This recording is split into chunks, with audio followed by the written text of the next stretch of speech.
Subscribe कीजिए। हमारा माजी इतना शानदार कि दुनिया को सबसे ज़्यादा दानिशगाही और इदारे देने वाली कौम मुसलमान कौम थी। दुनिया में सबसे ज़्यादा तालीम याफ्ता कौम रसूल गिरामी वक़ार सल्लल्लाहु अलैहि वसल्लम की कौम और उम्मत थी। और इस वक्त पूरी दुनिया में सबसे ज़्यादा जहालत की वादियों में भटकने वाली कोई कौम है तो वो मुसलमान है। मैं कल रात से इस पर गौर कर रहा हूँ और सोचने की कोशिश कर रहा हूँ कि ये ज़वाल आया कैसे, ये हालात बने कैसे। पैगंबर रहमत सल्लल्लाहु ताला अलैहि वसल्लम ने बादिया नशीनों में काम किया, अनपढ़ों में काम किया, जाहिलों में काम किया और उनके पीछे आकाए करीम सल्लल्लाहु अलैहि वसल्लम ने वो कौन सी रूह फूंक दी थी उनके अंदर कि चंद सालों के अंदर वही लोग जिनको चलने का सलीका नहीं आता था दुनिया के रहबर बन गए और दुनिया के रहनुमा बन गए। बस मैं आज उसी तरफ आपकी तवज्जो को मबज़ूल कराना चाहूँगा और मैं चाहूँगा कि आज के इस जुम्मतुल मुबारका के मुक़द्दस मौके पर ख़ास तौर पर मैं अपने नौजवानों से जो एक बड़ी तादाद में यहाँ जुमा अदा करने के लिए हाजिर आते हैं और दिगर हजरात से भी कि उस चीज़ का करेक्शन आज उम्मत मुस्लिमा अगर कर ले तो फिर परवरदिगार खोया हुआ वक़ार और खोई हुई इज़्ज़त दोबारा अता फरमा देगा। कौमें तबाह कैसे होती हैं पहले उसे समझें। तो डॉक्टर इकबाल ने दो चीज़ों का तज़किरा किया, किसी कौम के ज़वाल के हवाले से, किसी कौम की तबाही के हवाले से, किसी कौम की बर्बादी के हवाले से। पहले दो चीज़ें फना होती हैं फिर उसके बाद वो कौम फना होती है। वो दो चीज़ें कौन सी हैं? तो डॉक्टर इकबाल ने कहा कुव्वते फ़िक्र अमल पहले फना होती है फिर किसी कौम की शौकत को ज़वाल आता है। पहले कोई कौम ज़वाल की तरफ नहीं जाती, पहले उसकी सोच ज़वाल पजीर होती है, उसका अमल ज़वाल पजीर होता है, ज़वाल की तरफ ले जाता है। किसी कौम की सोच अगर बिगड़ जाए और किसी कौम का अमल अगर बिगड़ जाए तो दुनिया की कोई ताकत उस कौम को ज़वाल से नहीं बचा सकती। तो सबसे पहली बात ये हुई कि हमारी सोच ख़राब हो गई, इसलिए हमारा हाल ख़राब हो गया। हमारी फ़िक्र ख़राब हो गई, इसकी वजह से हमारा हाल ख़राब हो गया। हमारी सोच दिवालिया का शिकार हो गई तो आज हमारी ज़िंदगी तबाही के दहाने पर पहुंच गई। तो अब सबसे पहले हमें अपनी सोच को करेक्शन करना है। और ये बात याद रखें, आखिर क्या वजह है कि दुनिया की वो कौमें जिनके पास इक़्तिदार है, जिनके पास सरमाया है, जिनके पास हुकूमत है, वो सबसे पहले मीडिया को अपने कंट्रोल में क्यों कर लेते हैं? तो उसकी वजह सबसे बड़ी ये है कि मीडिया के ज़रिए इंसान की सोच बदली जाए, मीडिया के ज़रिए इंसान की फ़िक्र बदली जाए। और जब इंसान की सोच और फ़िक्र बदल जाती है फिर उस कौम को उस धारे पर ले जाया जाता है। आज आप अंदाज़ा लगाएं, यहाँ हिंदुस्तान की मीडिया हो या आलमी मीडिया हो, इलेक्ट्रॉनिक मीडिया हो या प्रिंट मीडिया हो, अगर उसको आप फिल्टर करके देखेंगे तो सच्चाई बहुत दूर तक कहीं किसी कोने में नजर आएगी, वरना पूरा मीडिया झूठ का पलिंदा नजर आता है और ऐसा लगता है कि सुबह से लेकर शाम तक झूठ झूठ और झूठ के अलावा कुछ भी नहीं। एक छोटी सी मिसाल आपके सामने पेश करूं।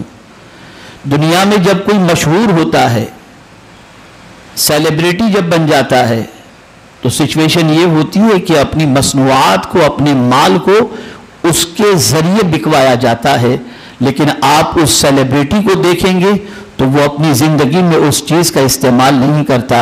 मिसाल के तौर पर कोक को ले लीजिए, 7 अप को ले लीजिए और इस तरीके की बहुत सारी मसनूआत को आप ले लीजिए, तो आप देखेंगे कि मीडिया के जरिए इसकी तशहीर की जाती है और लोगों को इसको पीने की तरफ माइल किया जाता है। लेकिन आप नफ्स नफीस उनकी जिंदगी में अगर देखें तो वो इन चीज़ों को इस्तेमाल नहीं करते। इसी तरीके से सारी मसनूआत का आप जायज़ा ले लें तो हर मसनूआत के सिलसिले में आपको यही फार्मूला मिलेगा, यही चीज़ मिलेगी। उनकी ज़िंदगी में वो चीज़ें आपको नज़र नहीं आएंगी जिनकी वो ऐड करते हैं, जिनकी पब्लिसिटी का वो पैसा लेते हैं। आखिर उनके ज़रिए, तवज्जो चाहूँगा, आखिर सेलिब्रिटी के ज़रिए उन चीज़ों की तशहीर क्यों करवाई जाती है? वजह यह है कि आदमी पहले उनका दीवाना बनता है, उनका आशिक बनता है, उनका फैन बनता है, उनका फॉलोअर बनता है, फिर उसकी हर चीज़ उनको अच्छी लगती है और बाद में उन चीज़ों को वो अपनाते नज़र आते हैं। इसलिए मार्केट के अंदर अगर आप देखें तो शायद आपको मालूम न हो, एक एक एड की करोड़ों रुपए कीमत ये एड में आने वाले लोग वसूल करते हैं। आखिर इतनी कमाई क्या उन चीज़ों की होती है? तो आपको पता चलेगा कि हाँ, वो मसनूआत को कई % जो है प्रॉफिट के जरिए मार्केट के अंदर बेचते ही सिर्फ सेलिब्रिटी की वजह से आपके जहन को कैप्चर करके, आपके जहन को अगवा करके, आपकी फिक्र को अपनी तरफ माइल करके वो ये सारी चीजें करते हैं। तो याद रखें, मीडिया के जरिए सोच बदली जाती है, इसलिए सबसे ज्यादा मीडिया पर कंट्रोल किया जाता है। इमाम हुसैन के जमाने में आप देखें, आप जानते हैं इब्न ज़ियाद ने क्या किया था? यही तो किया था।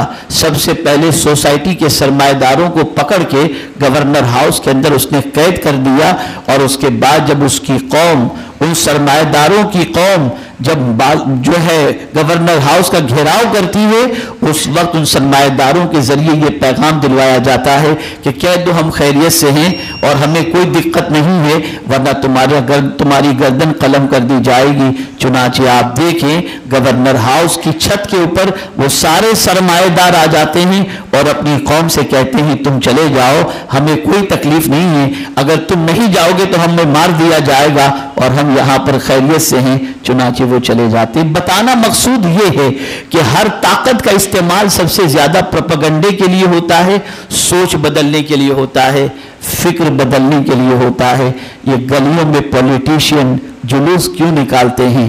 ताकि आपकी सोच बदले, आपकी फिक्र को बदले। दुनिया जो दिखा रही है उम्मत मुस्लिमा वो देख रही है, दुनिया जो दिखा रही है उम्मत मुस्लिमा उस फिक्र को अखज़ कर रही है, दुनिया जो बता रही है उम्मत मुस्लिमा उसे फॉलो कर रही है। लेकिन होना ये चाहिए, फॉलो जो कुछ अल्लाह दिखाए उसे करो और जो उसके रसूल दिखाएं उसे करो। आज फिक्री दिवालियापन क्यों आ गया? आज लोगों की सोच पेट से आगे बढ़ क्यों नहीं रही? आज लोगों की फिक्र इस तरीके से ज़वाल पजीर क्यों हो गई कि दुनिया के जितने भी मुसलमानों को देखो, इल्ला माशाअल्लाह आपको सेल्फिश मिलेंगे, खुदगर्ज मिलेंगे, अपने अलावा किसी के बारे में सोचते दिखाई नहीं देते। बड़ी अजीब सिचुएशन से इस वक्त उम्मत मुस्लिमा गुजर रही है।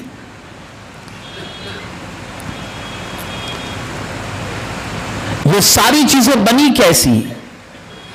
तो याद रखें, इसकी सबसे बड़ी वजह यह है कि हमारी सोच ऐसी बनाई गई, हमारी फिक्र ऐसी बनाई गई। और इस फिक्र और सोच को बनाने के अंदर जहां इलेक्ट्रॉनिक मीडिया का दखल है, जहां प्रिंट मीडिया का दखल है, वहीं पर मुसलमान सरमाएदारों का भी दखल है कि उनकी सोच इस किस्म की बन गई। इसकी वजह से मुआशरे का वो मुआसिर तबका जो सोसाइटी के अंदर उम्मत मुस्लिमा में जिंदगी गुजार रहा है, उस मुआशरे के तबके की भी सिचुएशन यही हो गई। अभी कल ही की बात है, हम इंदौर में थे, एक नशिस्त में बैठे हुए थे और बात निकली तो हैरत की बात है, एक बहुत बड़े दानिश्वर ने उम्मत मुस्लिमा के सरमाएदारों के हवाले से और पॉलिटिशियन के हवाले से बताया कि आज का मुस्लिम मालदार कॉरपोरेट اس کی پوزیشن یہ ہے، اور پولیٹیشین کی اور پروفیشنل کی، کہ بہت زیادہ سیکولر بننے کی غرض سے وہ غیروں کے ساتھ اگر ہوتا ہے تو نماز پڑھنے سے بھی گریز کرتا ہے کہ لوگ کہیں مجھے بیکورڈ تصور نہ کریں۔ مزاج یہ بن گیا کہ معاذ اللہ نماز پڑھیں گے تو مطلب ایک بیکورڈ تصور کیے جائیں گے۔ جس قوم کی سوچ اتنی خطرناک اور اتنی گندی ہو چکی ہو، وہ قوم زمین کے اوپر عزت کے ساتھ جینے کی حقدار نہیں ہو سکتی۔ نماز عزت دینے کے لیے ہے، سر بلندی دینے کے لیے ہے، آبرو دینے کے لیے ہے، وقار کا تاج دینے کے لیے ہے، نماز ذلیل کرنے کے لیے نہیں۔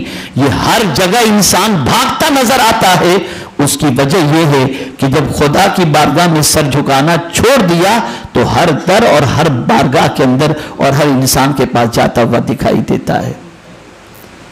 فکر درست کرو۔ اب آئیے میں آپ کو بتاؤں، اسپیشلی نوجوان اس چیز کو ذہن میں رکھیں۔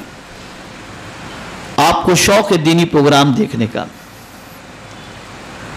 آپ کو شوق ہے یوٹیوب پر مختلف علماء کی تقاریر وغیرہ سننے کا، لیکن آپ دیکھتے ہوں گے کہ جیسے ہی یوٹیوب پر آپ سرچ کریں گے اور اپنے پسندیدہ عالم کی تقریر کو آپ لگائیں گے، تھوڑی دیر کے بعد وہاں گندی پکچروں کی ایڈ آنی شروع ہو جائے گی، اور بہت سارے ظالم مسلمان ایسے بھی ہیں پھر وہ پروگرام کو چھوڑ دیتے ہیں اور گندی پکچروں کی طرف متوجہ ہو جاتے ہیں۔ سوچ خراب ہو گئی، برباد ہو گئی۔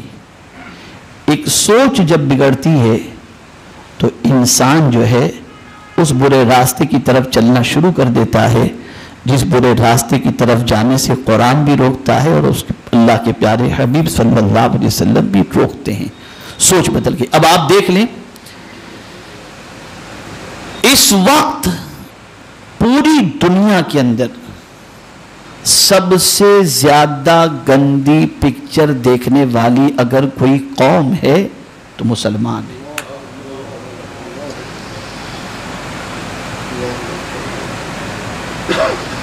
سوچ بدل دی گئی۔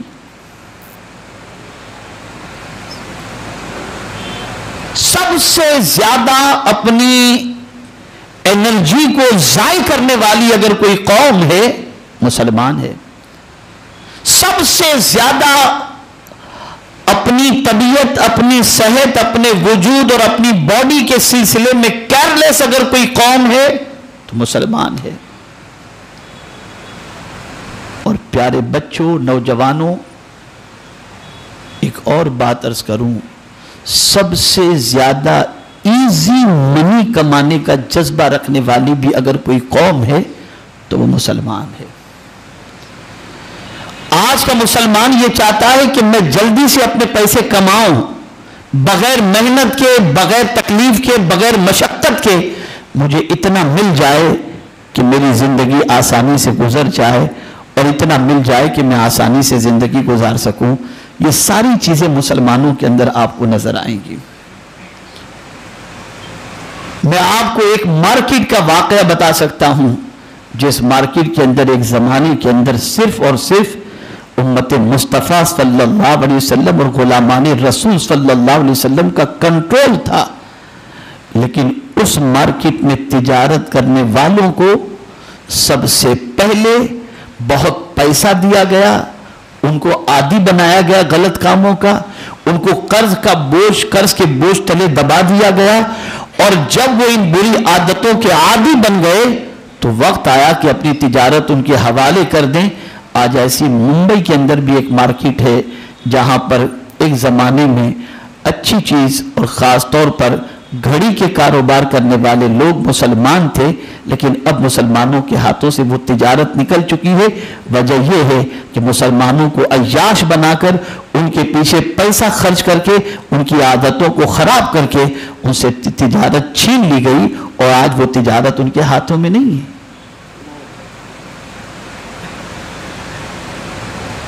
فکر درست کرو۔ جب آپ کی فکر پاکیزہ ہوگی، جب آپ کی سوچ درست ہوگی، جب آپ کی سوچ کے اندر طہارت ہوگی، صفائی ہوگی، نیک نیتی ہوگی، تو یاد رکھیں آپ کا قدم غلط چیز کی طرف نہیں اٹھے گا۔ کیا وجہ ہے کہ شراب کے اڈوں سے لے کر زنا کے اڈوں تک بہت سارے جانے والے مسلمان آپ کو دکھائی دیں گے۔